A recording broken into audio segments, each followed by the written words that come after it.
Hello, Jeando. Hi, Kevin. Long time no see. Yes, it's been a while. So one of the things we were talking about during a lesson I had with you was the how we use language and syntax in a lesson and in training ourselves. And one thing that's interested me is how do we create operational definitions of body parts, because we're thinking about body parts in a relation in a system of relations rather than the sensations of specific parts. The way people normally do this. So we need a special language, special way of talking. And can you give people an overview of your approach to organizing and structuring sentences, the commands that you give yourself, the verbal instructions, and how we use them both in the lesson and for in our own self-practice? Certainly, yeah. The subject is of great interest to me too. So let's try and go slowly about it so that we don't lose most of us listeners. So we teach conscious guidance and control.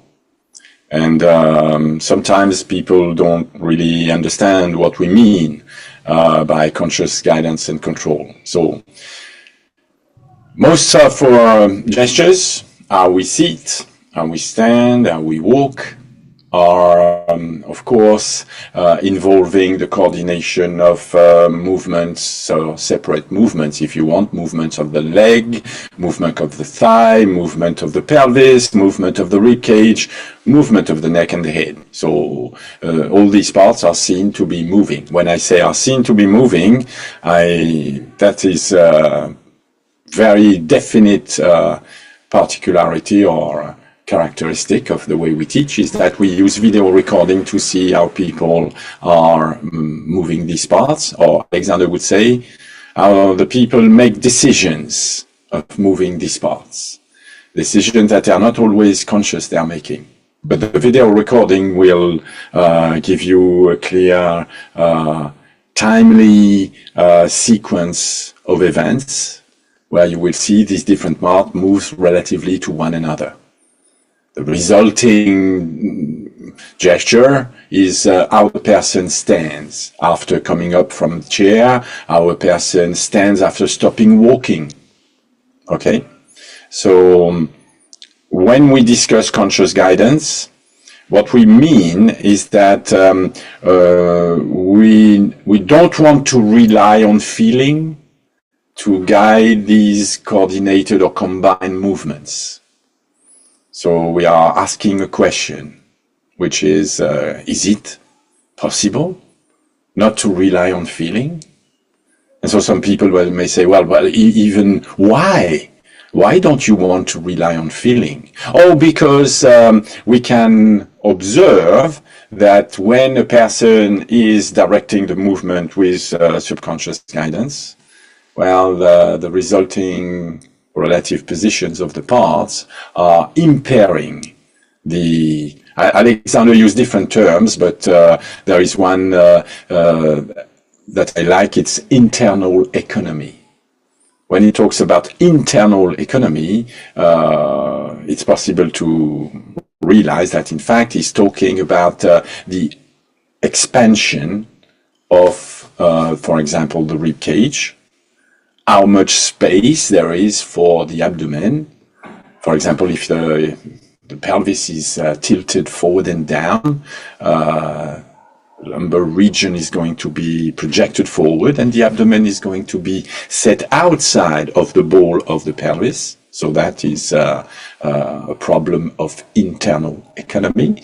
And there is the internal economy, as I said, of course, the chest, but there is also the internal economy of the mouth and the back of the mouth. We are quite interested in anything that could impair breathing, the breathing function, or in some cases, the function that is associated with breathing is a swallowing function. And if you retract the neck as a matter of habit without knowing you're doing it, well, you're going to create difficulties in swallowing function and breathing function. So conscious guidance is the question we're asking. And Alexander has set some sort of guidelines, and the first thing I'm going to do is show you what Alexander is saying about it, how you construct conscious guidance, because you will see that constructing conscious guidance will lead us to instructions. And then when we discuss instructions and how people are receiving and using instructions, it's going to be necessary to come to this idea of syntax. What do I mean by syntax? So I'm going to share my screen so that I'm going to discuss now a text, a short piece of text that is written in the first Alexander book, Man's Supreme Inheritance. It's midway through the book. And what he's saying here, I'm reading here, is since, as has been shown, conscious guidance and control is necessary and is being practiced to some extent inefficiently by every civilized man and woman, it is essential that its principles should be thoroughly understood.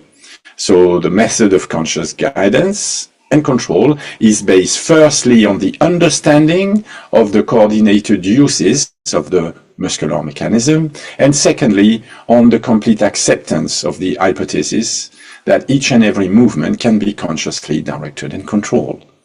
It's necessary to pause a second because Alexander syntax, Alexander way of displaying meaning is not one of the best I've ever seen. That's for sure.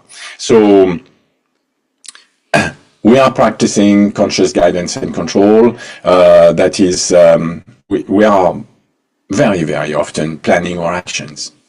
We don't leave actions to just the feeling side, free expression. We don't use free expression. Free expression is a nice concept, maybe, but it doesn't apply. When you go to a social meeting, well, you plan your actions.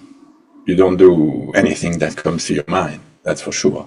Yeah. So we practice conscious guidance and control, but we are not very good at it. That is, we practice it inefficiently. We are giving consent to certain acts that are, for example, not essential. You may have seen some people sitting and they are visibly agitated. You can see that, for example, they are moving the foot and knee in a very fast fashion, and that is certainly not an essential movement. Why are they doing that? Well, some people will say they are doing that out of boredom or a sense of getting some sort of pleasure out of that action. Well, conscious guidance has not really a direct impact with pleasure. I'm not discussing pleasure, we are discussing functions. Does it help to be poised? Does it help to become sufficiently calm to be capable of reasoning and creating meaning? No, it has nothing to do with it. It more or less, it's a hindrance, we would say. It's not making you ready for anything to be able to agitate any part of your body all the time. And so Alexander says, we need to understand the principles. And so there is one thing is that when we want to create an operating definition, as you asked, well, you have to have an understanding of the coordinated uses of the muscular mechanism, as Alexander says, but I will immediately translate the term muscular, because most people do not understand what Alexander is talking about. He is certainly not talking about what scientists like to talk about, which is the subconscious system, the brain stem and the motor system in the brain that are organizing how the muscles are effectively activated. Alexander has nothing to do with that. He doesn't know anything about it. Alexander is not concerned with what the brain is doing. Alexander is concerned with what he can see in the mirror. I could see it in the mirror. He said, I was pulling down at the moment when I was giving my direction at the moment of speaking, and I could see it in the mirror. So what do you see in the mirror? Well, in the mirror, you don't see muscular mechanism in action, or you see the result of it. You see movements. So I replace the muscular mechanism, and for myself, when I read this, and I think about the movement mechanisms. And I will describe later more precisely what I mean by movement mechanisms. There are movements occurring. For example, the pelvis is moving in a certain direction, and the knee is moving in another direction. Of course, we are discussing movement mechanisms. And second, that's Alexander speaking again. The conscious guidance and control is based on the principle or acceptance of the hypothesis that each and every movement in these movement mechanisms can be consciously directed and controlled. We are not speaking of controlling a global movement, controlling, for example, standing up from the chair. We are discussing each and every movements of the parts that are involved in going from standing to sitting, or sitting to standing, or involved in making a step. That's what is very important here. And so now, how do we connect that with operational definition? In these complex action that will involve moving different parts at the same time, a concept we call coordination of movements. So we want to coordinate movements consciously. So we need some sort of guide for planning actions, planning movements together.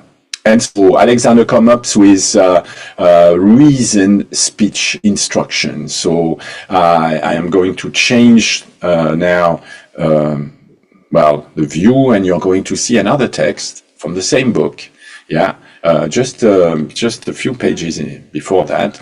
Alexander is creating the first element of the operational definition. He says that it's the student's will, not his own will, not some higher will, like a will like the intelligent. You can imagine different other wills. So a higher will can be God. Your movements are directed by God. Well, good luck. Or your movement could be directed by a higher will that would be the will of the intelligence of the body. There are many people, they try to reach something they call the intelligence of the body. And so that is another will. It's not the person, the student himself or herself guiding the movements. No, it's the movements are guided by something that has been transmitted through countless generations and evolved to no. Alexander is not into these fantasies. His idea is that the student will, is the volition, the ordinary volition of the student is to effect the desired change. But the will of the student must be first directed in a rational way. That is essential to understanding conscious guidance and operational definition of instructions. And it must be directed in a rational way to bring about a physical manifestation, that is a physical manifestation you will see in the mirror, or you will see on the video recording. And it must be aided by a simple mechanical principle and a proper manipulation. So, wow, we have a lot on our plate now. We need to direct the will, and the system to direct the will for Alexander is simply receiving orders and obeying orders. What we mean by ordinary volition is that an individual can speak to himself and say, I am going to, at the same time, direct the movement of the upper torso, and I'm going to direct the movement of the lower rib cage. So this is a decision that is combining two different parts. It's an operational definition. And you will see that this will give the mind something to work upon. It's very, very important that the student understand the orders, and we will see that when he doesn't, when there is a difficulty in finding the meaning of orders, of movements, then we are in trouble. And we will tend, in that case, not, well, to revert to subconscious guidance. That is, the person is going to try and translate or memorize or understand what the teacher is saying through the feelings that are associated with the movements. And Alexander says, oh, careful. This is not conscious guidance and control. So we come to this idea that to direct in a rational way, we need tools, we need instruments, verbal instruments, of course. And so that's what Alexander is defining here. A new idea, again, coming from man's superior intelligence. And I'm going backward. I'm going toward the beginning of the book now. And he says that the free expression principles, that is, allowing oneself to follow one's feelings, one's inclinations. He says that free expressions principles cannot bring satisfactory results, while the subject mechanisms are operated by inherited subconscious guidance and control.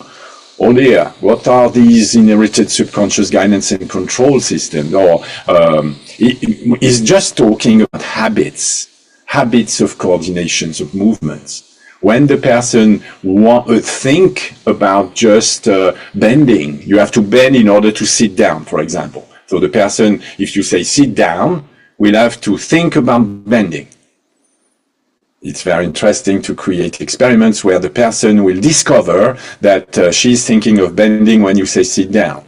It's easily performed by creating conditions where bending is becoming difficult. If the person, for example, is too close to a door at her back, bending becomes interesting because the person realizes that she needs space to give consent to a certain movement that he's habitually doing, and she will notice that only if you can prevent that movement from being easy.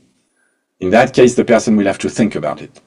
So Alexander says, you cannot rely on just doing according to what you feel. And for this reason, he said, all aid, that's generic, everything, all aid to progressive development must conform to the principle of the projection of guiding orders and controls in the right direction or directions, with the simultaneous employment of position of mechanical advantage, irrespective of the correctness or otherwise of the immediate result obtained by the student when he's using his own will to project these directions. So I follow totally this statement, but I have a special way of understanding certain words, of course.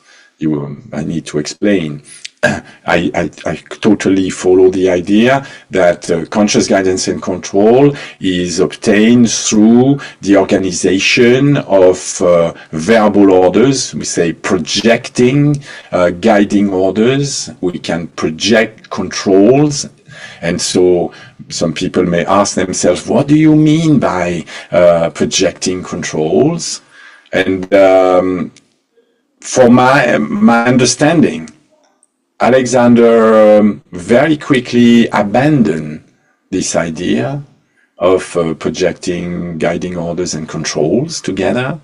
I've found no real expression of this when I was training in England in the 90s in stat schools. This had disappeared. I will explain how I try to renew it and how it's part of operational definitions when we want to create a coordination. So we want to project guiding orders and control in the right directions. So we will see that the pupil will have to project directions, that is several decisions of movement in different, geometrical space. and that must be understood with the simultaneous employment of positions of mechanical advantage. That means that we need a model. It's necessary to have a plan. Without plan, you cannot project any guiding or any controls.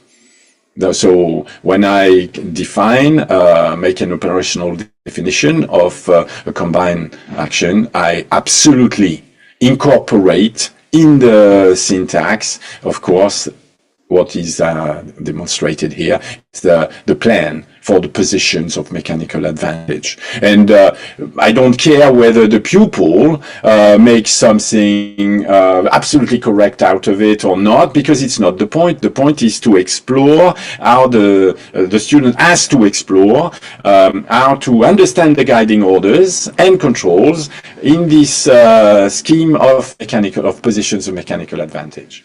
And so, for the moment, I understand this is very, very theoretical. So I wanted to give you something a bit crunchy so that you could rely to what I was talking. So I've taken an example.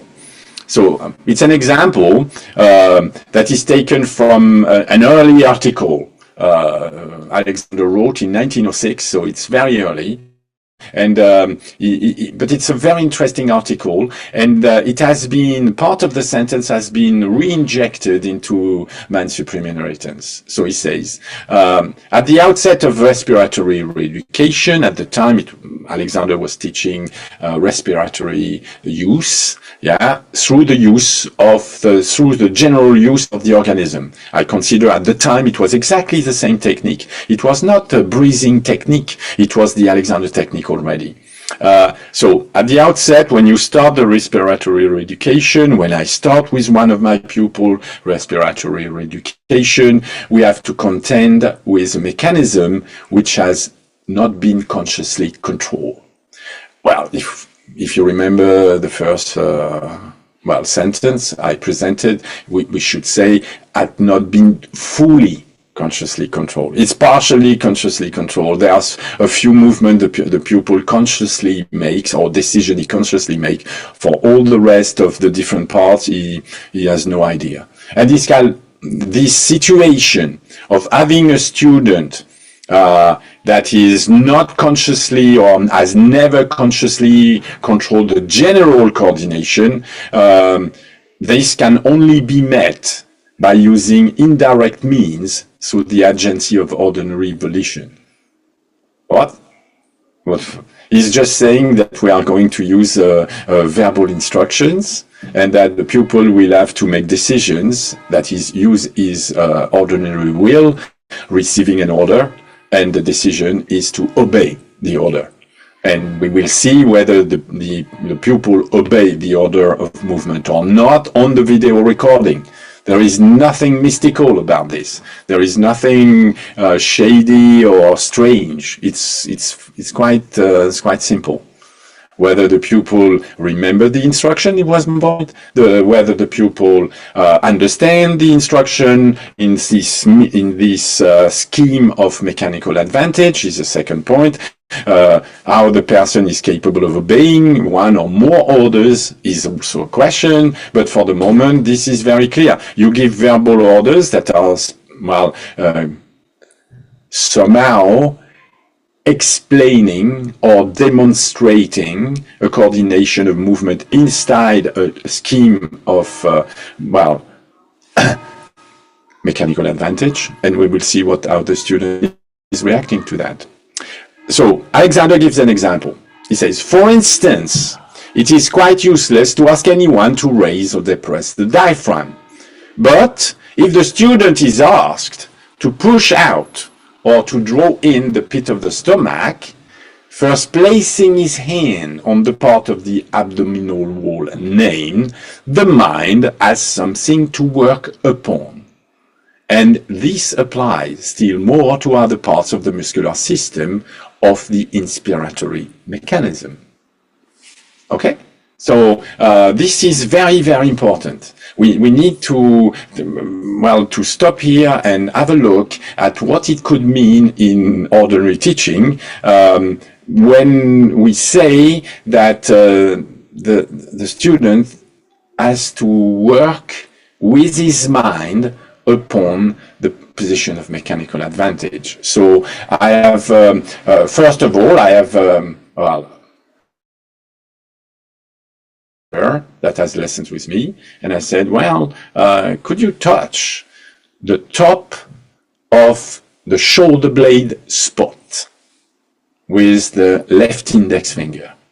So on the image of the lesson, I have superimposed some graphics so that the pupil will have a better understanding of what we are talking about. So this is an operational system in action. Yeah, so the person is trying to locate what we call an anatomical landmark. Sometimes I use graphics so that the person can understand what I'm talking about. We are looking at the part of the skeleton, the back of the skeleton, and we see beneath some muscle there is what we call the shoulder blade, and the shoulder blade is like a triangle, and that triangle has got at its back a spine. It's called a spine. It's a ridge, a bony ridge, and that bony ridge extends out right up to the moment where you would fall. But that moment is very important. That part is called the acromion. It's the part of the bone. It's a rigid piece, and the pupil can certainly place the index finger and locate the bone I'm talking about. Okay, so the pupil may have or may not have some understanding of anatomy. If he doesn't, I will show and try explain what I'm talking about. And so I'm asking the person, could you touch the top of the shoulder blade spot? And the pupil will start to understand what I'm talking about and place the finger in the position. At the same time, if you remember, Alexander was saying if he's asked to push out or draw in the pit of the stomach. Most people have no idea of the pit of the stomach, what Alexander is talking about. Sometimes he's using even stranger words. He's using the well, I can't remember now, epigastric triangle, or he's using also the, I can't remember, sorry, I'll come back to that. So at the moment, I ask the person to place the palm of the hand just at the front of the lower rib cage, at the height of the stomach, yeah, and the stomach is where? It's just in the center of the costal arch. I can produce graphics to my students so that he will understand. So now he's got two hands, and the palm of that right hand is touching the lower ribcage front, and there is a yellow dot there. So you have a green dot for the top of the shoulder blade spot and a yellow dot for the lower ribcage front. Okay? Incidentally, there is also another dot for what I call the lower sacrum spot. Just before the moment the sacrum arches forward, there is a very distinctive plate on the sacrum. You can set a stick on that plate. A plate is a flat surface, and you can set a stick on it, and that stick will point toward the center of the lumbar spine. And so that teacher is just following my instructions. And when he's filmed, we realize that in order to place the palm of the hand on the pit of the stomach, as Alexander said, yes, and the finger of the left hand on the top of the shoulder blade spot, we start to get, a view that I would call geometric. Now we can see or make a decision, make a control, and say which of the top of the shoulder blade spot or the lower rib cage front is forward. Okay? And after a time to understand what the question is about, the student will have to answer which one is forward, which one is back. And so we realize that in order to perform this action that we are asked to start with, the person has, in fact, clearly drawn the top of the shoulder blade backward relatively to the front of the lower rib cage. And so, with the student, I will, well, try to extract the meaning. And the meaning is technical. The meaning is that if you perform these actions, so if you draw the lower rib cage forward, as Alexander suggested, you're drawing it forward and you're creating a shortening of the back from above. The simple mechanical principle Alexander is talking about is really simple. Is that there are objects in the body you can't see. So, for example, I've created a replica of a pelvic bone. So normally we don't see it, but the person will have possibilities to locate that pelvic bone. And so that pelvic bone is attached to the spine. Therefore, the movement of the pelvis has something to do with the lengthening or shortening of the back.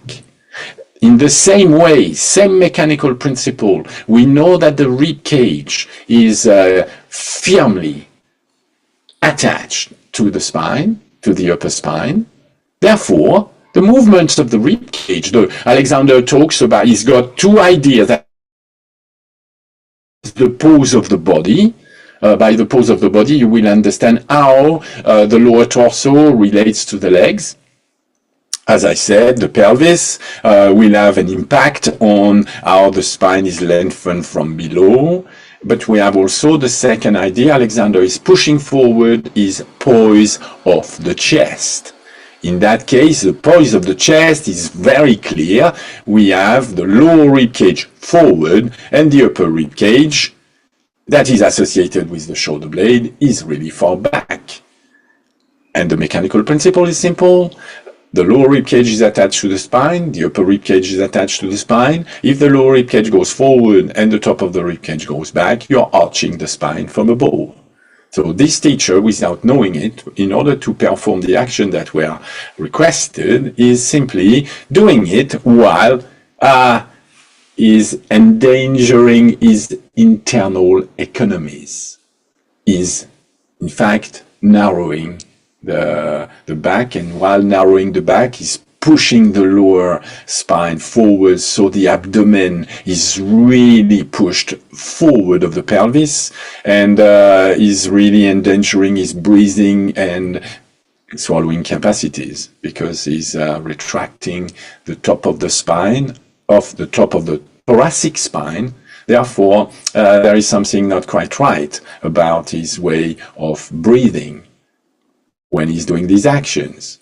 So, we know that the shoulder blade, is in contact with the upper rib cage.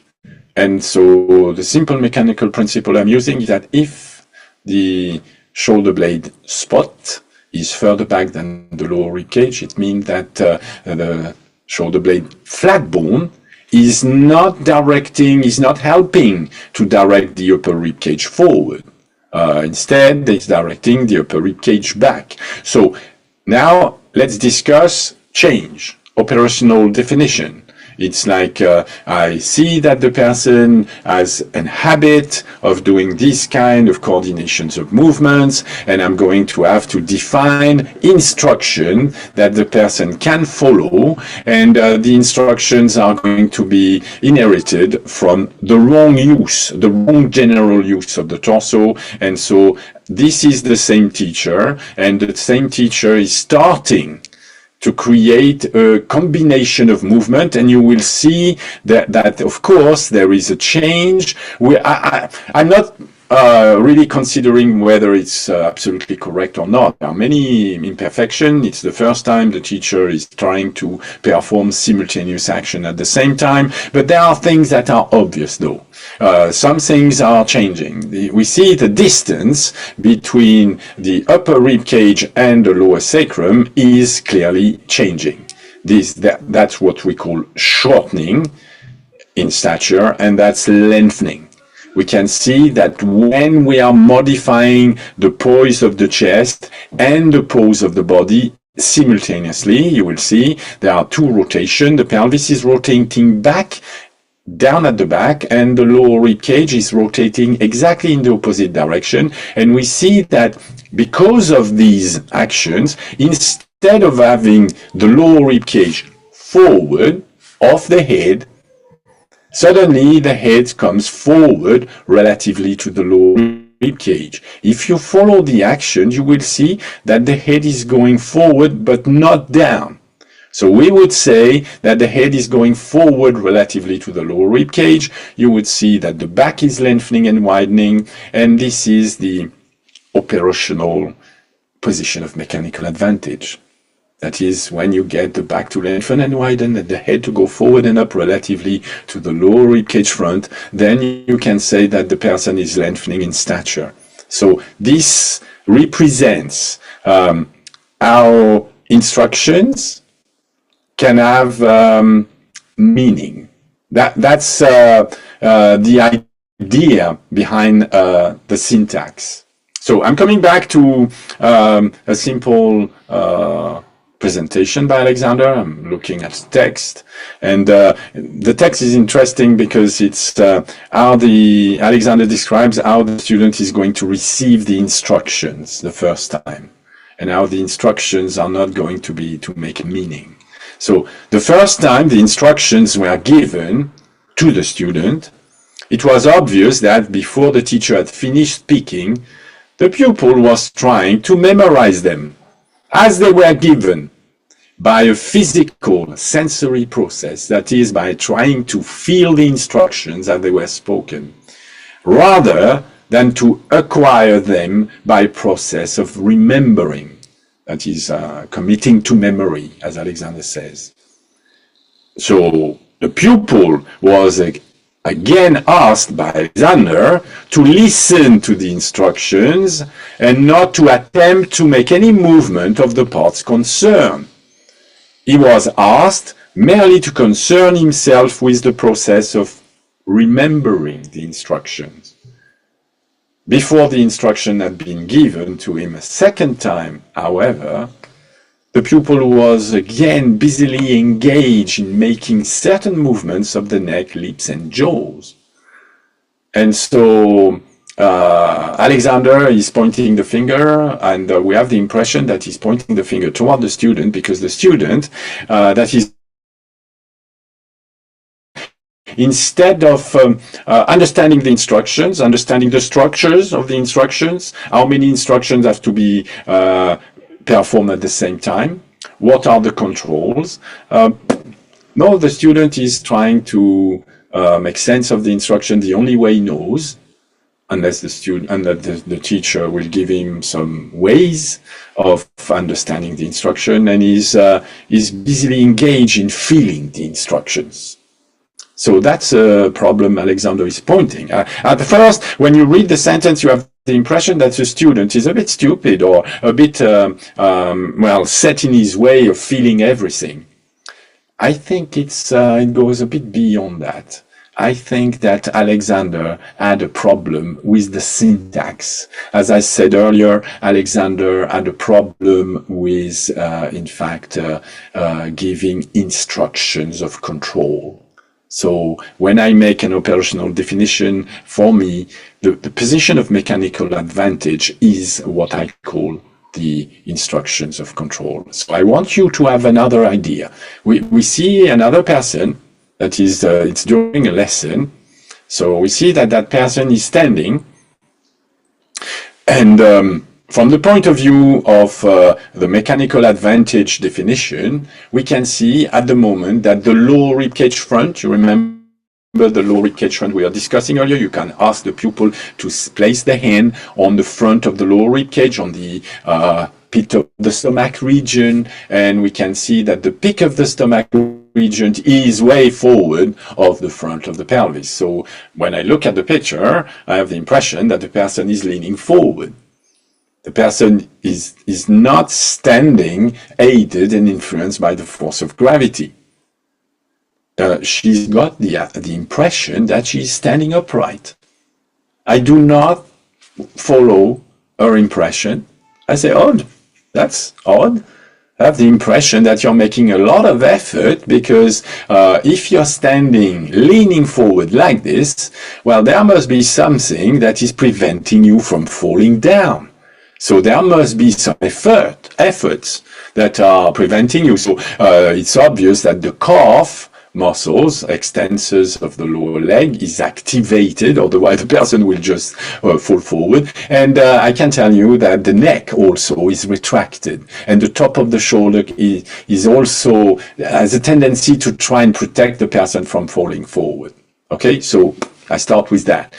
I can make a control now, and the first control is to say, when I look at the lower sacrum spot, I find that the lower sacrum spot is further back than the back of the armpit. That is, the rib cage at the back of the armpit is further forward than the lower sacrum. I can say that the pelvis is tilted forward and down. And I'm just asking the person, again, to have something to work upon with the mind. I'm asking the person to feel where is the front of the pelvis, and to make some sort of judgment. Is the front of the pelvis forward or backward relatively to the lower rib cage front? The person can make a judgment. We're going to check the judgment against the video recording. So the person will maybe say, oh yeah, I have the lower rib cage further back. That often happens in conditions like this. The person will say, oh, the lower rib cage front is further back than the pelvis. The person has an idea of how she should look, and she feels how she should look, and unfortunately her feelings are wrong. And when we will watch the video, I will ask her again, do you think that the lower rib cage is further back than the iliac spot on the front of the pelvis? And say, no, apparently it's not. And when we check the video, we will see that she was positive that it was further back. In fact, it's not. And so at that moment, we are starting with this idea that would it be possible to move the lower rib cage front backward? And then we start with a big problem. If I present the actions like this, if I say what I've just said, it's like Alexander saying you move the parts in different relative positions. We immediately are confronted with the problem that if I present my instruction in this way, the person will immediately try to use a sensory process, a physical process, to feel how it is, to move the lower rib cage, the epigastric triangle or pit of the stomach, backward relatively to the iliac. The person will Alexander is showing the problem to be the pupil's problem. I think it's the teacher's problem. I think that if you present the things in this way, it's obvious that you are, pushing the pupil toward and gaining, toward trying to feel the movement. There is another way, though. The other way is a structured syntax, where I will say that the pupil can direct the movement of the lower rib cage front or pit of the stomach. So directing the movement can be met immediately by a control. We can direct the movement in such a way that we can make sure that the lower sacrum movement is directed downward. And the pupil will have a video recording whether she can or not start to combine these two intentions of movement, saying, I want the pit of the stomach movement to be directed backward, while the movement of the lower sacrum is directed downward. And we want a physical manifestation. We want to see it on the video recording. And there you see the second image. That's the second image. We see that the person is intending to direct the two movements at the same time. And we see that there is a change. Yeah, there is already a change. And then we need a control. I say to the person, you know what? It seems that when you're directing the lower rib cage back, well, the lower rib cage is moving back, but not only. If you look, you will see that there is a slight movement of the upper rib cage back and a slight movement of course, the rib cage at the back of the armpit. And so we come to a control there. I said to her, is it possible to direct the movement of the lower rib cage back and the movement of the sacrum down, and imagining that you could reach to a control? You want the armpit at the back of the rib cage to go back, well, to meet the new relative position of the lower sacrum. You can see the lower sacrum has moved forward. Yeah. So now we are discussing a movement down and forward for the lower sacrum, and we are discussing a direction of movement backward for the back of the armpit. And so the person, for the moment, cannot feel what I'm talking about. The presentation of the direction of movement, the operational definition, as you call it, is such that I am trying to get the person away from feeling. And why am I sure this is going to succeed one day or another? It's because the syntax, well, most people have no idea what I mean by syntax. Syntax is just how you combine or organize words and sentences in order to make meaning. It's possible to place words and syntax, and in a syntax that is not efficient. And in that case, the person will not make technical meaning out of it. So if you say back to lengthen and widen, for example, when you say back to lengthen and widen, or you say back, or upper torso come forward, or knees forward in a way, which are all expressions that Alexander used, I find a big problem there. That is, the technical syntax is incorrect, totally incorrect.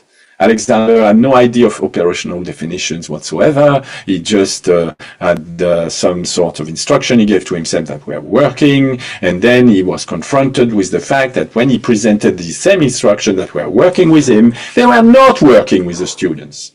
And he had to revert to using hands-on, semi-subconscious sensory teaching system, so that in fact, it became a somatic technique instead of a conscious guidance and control technique.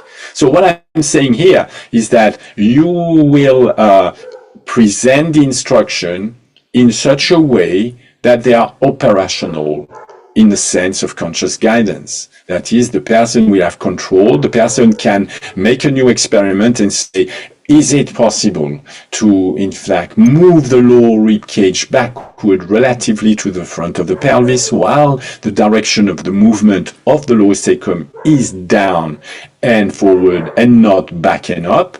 And at the same time, make sure that when the sacrum is going, of course, forward and down, the lower rib cage is going back, yeah, and upward. And so with this definition, it may take some time for the person to understand all the syntax.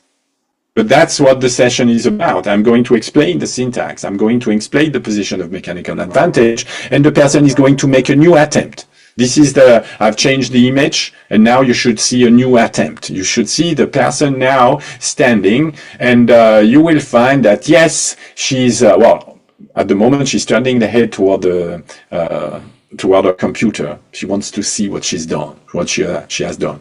Well, that's a reflex of that I want the person to lose, or habit the person wants to check. it's better not to check and wait until the video recording is played. I think that there is a problem with mirrors.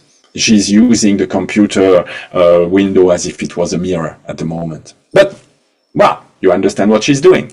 So we check. We don't check whether she's good at getting the lower rib cage back. No, we see that the lower rib cage has gone back relatively to the iliac front. So you will see at first it was really far forward and down, and now at the end of the two experiments, it has changed. We see, of course, that the lower sacrum. If you look at the images, you will see that the lower sacrum is not really going forward. She's not resisting going back, because there is something very new in this new picture. Is that we can see that now she's moving the lower leg, the upper leg, and the lower rib cage simultaneously, and she's trying to reach for the control. What is the control? It's an imaginary line that is in fact joining the lower sacrum and the back of the armpit line. She's not yet there. I don't care. She's understanding the directions of movement and the inhibition, the movement that have to be inhibited, and the controls. She has an operational definition. She understands the controls of the positions of mechanical advantage model. So, as you can see, a last example. That's a person that is going to, is preparing to stand. He's in the process of standing, to tell the truth. Yes, he was sitting upright, or sitting upright as he thought he was sitting, that sitting upright means, and he's going to stand. And you see he's wearing a book. He's wearing a book on the sternum front, on the top of the rib cage. And so we are going to follow the poise of the chest as he stands. He's had many modern Alexander technique lessons, and he started to have lessons with me just recently. And I say, look, that's how he starts to rise. So he's in the process of moving, as you can see, and then he starts to rise a bit, and then he rises more and more. And we can follow how the book is moving in space. And we see that to finish, for example, is what he considers standing position, is really moving the top of the book back, and is moving the pelvis and the lower rib cage forward. You need this kind of visual demonstration of what is the habitual way of directing the movements. Once you get the wrong general use that is presented to you as a combination of the movement of the different parts of the torso, then suddenly creating an operational definition is just, reverting the movements so that you get the back to lengthen and widen, a good poise of the chest with the upper torso forward, with the back, and with the knees forward and away. So that's a first impression or rendition of how I construct an operational definition. Conscious guidance needs directions, clear instructions of movement, and clear controls, which are most of the time geometric in nature. Like the vertical of the back, the vertical of the front, where is the middle rib cage relatively to the upper rib cage, or relatively to the top of the shoulder spot that is applied to the upper rib cage. And the idea is for the student to understand the mechanisms, not to perform the proper action immediately. We know that it will take time for the student to comply with the orders, to obey the orders. Is going to be difficult for two reasons. Three. There are three reasons why you have to let the time take its course. Once the person starts to understand the operational definition of mechanical advantage from sitting to standing, for example, then the first thing is that the new arrangement will immediately collide with the sensory appreciation, that is the sense of equilibrium. the person will feel out of equilibrium in the new correct position of mechanical advantage, new organization of all the movements. So it will take time for the person to adjust to that feeling of poise, that is not something firm with the pelvis really far forward and down, with the chest really far back. First thing. Second thing, obviously there are the condition of use, the manner of use, that is how you move the different parts while going up to stand. Well, these conditions, this manner of use has created conditions of use. That is the fascia and muscle of the back have been used so long, so short, so constricted, that to stretch them, well, at first it will mean some destructive work. It has to, and the person will only take a little bit at a time. You have to get the back to lengthen and widen in real, physical conditions. Not the idea of it, but you want to have a physical manifestation of that. And the last thing, and maybe the most difficult, is the conception of the person. And the person's first conception that you'll have to fight is that, or that you will both fight, is that every conception of actions like standing, sitting, taking a step are embedded in the habitual use of the person. The person has some conceptions that are not really thought about. To take a step, everybody must go to the side, isn't it? Yeah, you have two legs, so when you take a step, you have to go to the side. The person has done that all her life, and suddenly you're asking the person to go against that? Wow, it will take some time. So, operational definition is absolutely necessary, because the person must understand what the time is about, the time of change. And so if the person hasn't got this precise technical presentation, the person is going to wonder what the others are, and the person is going to fill the gap with her own representation based on feeling. So it's a bit gross that Alexander is pointing the finger at the student that is trying to memorize the instruction by feeling. Because in fact, his way of presenting the orders imply this kind of reaction. If you don't give to your student an operational definition, precise enough so that the person starts to understand the mechanism we're discussing and how the mechanism can move, how the parts of the mechanism can move relatively to one another to obtain, a correspondence with the control and the directions of movements, the pupil is going to try and create meaning, and you enter the magic technique. You have just to think about it, and it will happen by itself. Your internal intelligence is going to blossom, and my God, that's the modern Alexander technique for you. And the culprit of that is Alexander.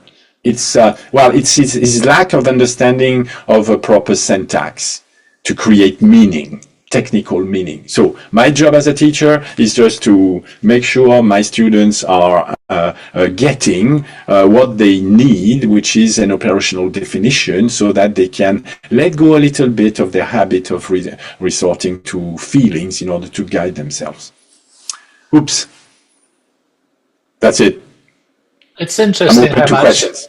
Yes, it's interesting how much the operational definitions, the ones you use, and as far as Alexander got with those, how closely tied they are to observation, to sight, to being able to see things. So, when Alexander writes sentences, people kind of come away with a kind of abstract meaning of what he's talking about. But you have to realize he's writing from the idea that he's in a room with a person looking at them. So he has this visual feedback all the time that he's working with, or on the mirrors on his own, or videos. For us, it's all the same idea. It's just using sight to step away from the immediate feelings and sensations. And then the operational definitions are also taking you away from the immediate sensations and feelings. So then you use the sight to check how you're working with the definitions, how the operations are happening. according to plan or not. And it seems that the whole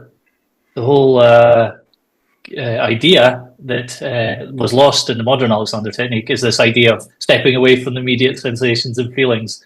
They've seemed to go more to, well, Alexander's later idea of that you can kind of feel your way in and get more of a sensory appreciation of them over time or through with practice. You know, Alexander's quite fuzzy about that. The change of his meaning kind of is quite fuzzy over time.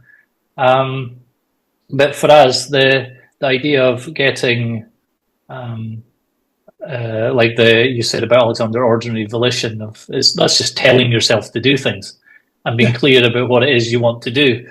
So and then seeing whether you did what you wanted to do, because you can't trust the feeling to be accurate.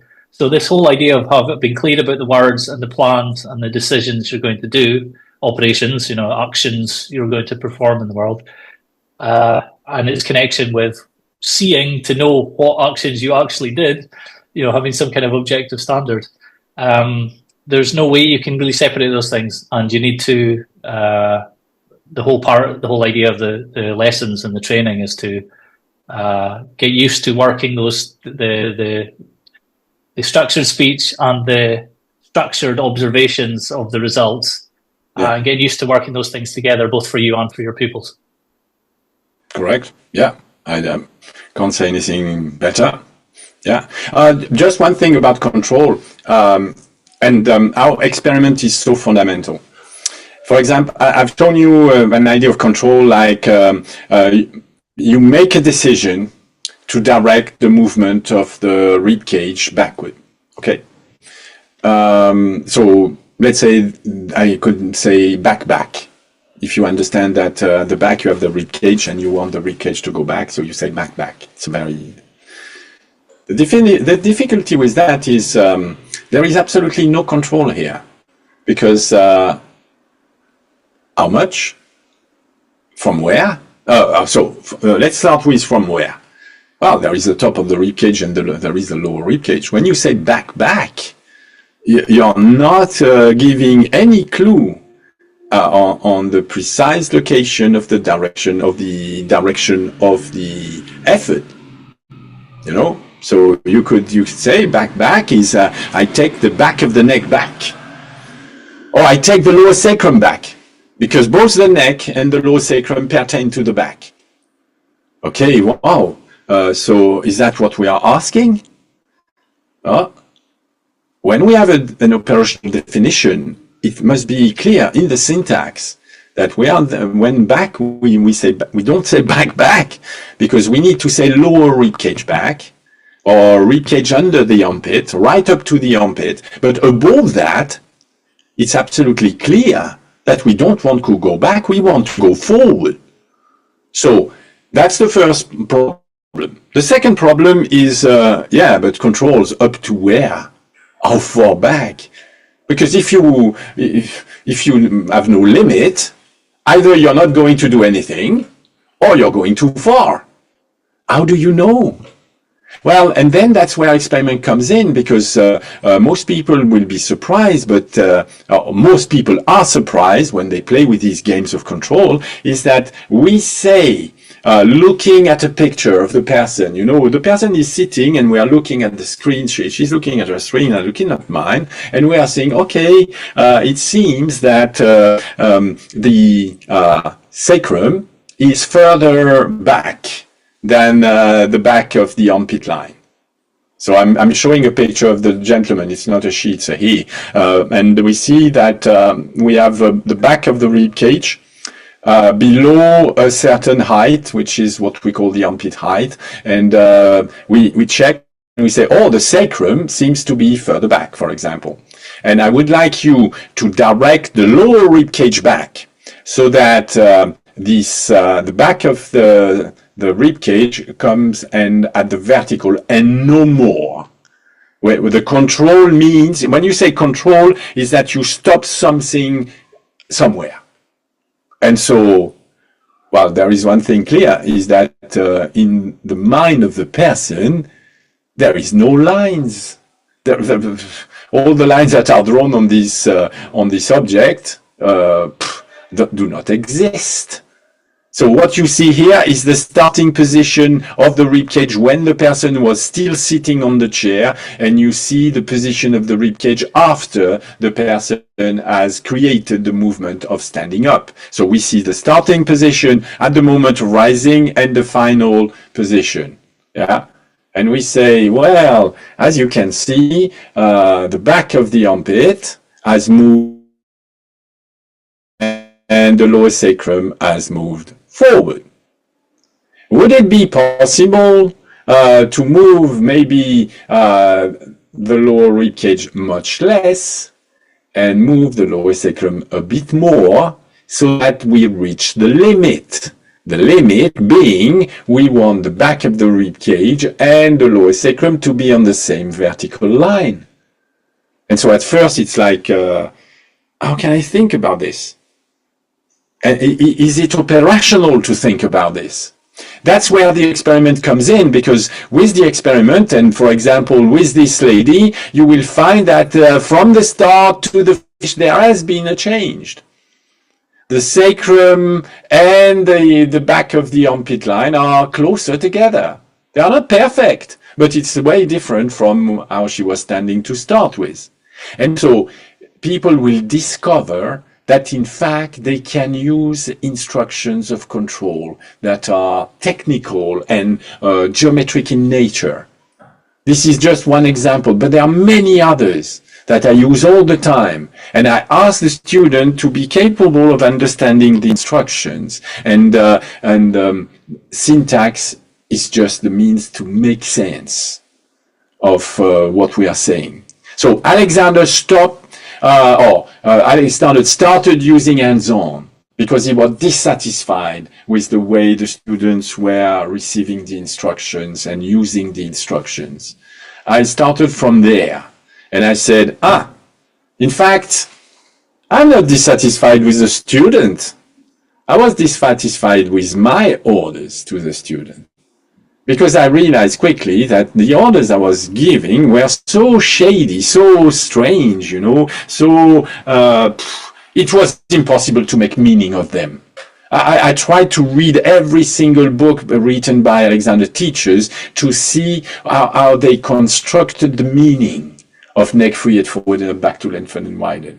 And it was obvious that these instructions were not operational at all. Yeah, well, what happens is if you don't have operational definitions and you're not clear about what things actually mean, if you have a phrase like back, the vacuum of lack of definition is filled with feeling. So you immediately go, you have no choice but to, okay, well, I'll feel the back, and that feels like the back is now back. And it's not the person's fault because they haven't been taught another way to look at it, where you actually have to think about it and understand it.